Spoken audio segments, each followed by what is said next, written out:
চোখের জল, হাহাকার আর সময়ের কাঁটার সঙ্গে অসম লড়াই। মাধ্যমিকের সিট তখন হাতছানি দিচ্ছেন, কিন্তু গেটের বাইরে দাঁড়িয়ে অসহায় প্রিয়াংশু। কারণ ভুল করেই বাড়িতে ফেলে এসেছে অ্যাডমিট কার্ড। দরিদ্র রিকশা চালক বাবার মেধাবী সন্তানের স্বপ্ন তখন চুরমার হওয়ার মুখে। ঠিক তখনই আবির্ভাব মসিহার। ঘড়িতে তখন 10:05। সন্তোষপুর ঋষি অরবিন্দ বিদ্যাপীঠের সামনে তখন চরম নাটকীয় মুহূর্ত।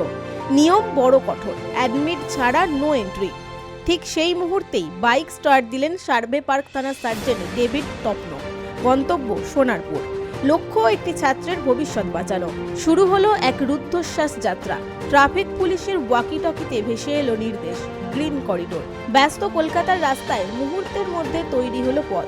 ঝড়ের গতিতে ছুটল পুলিশের বাইক।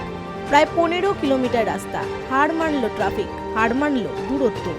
গেট বন্ধ হওয়ার ঠিক আগের মুহূর্তে সিনেমার হিরোর মতোই অ্যাডমিট কার্ড হাতে ফিরলেন সার্জেন্ট।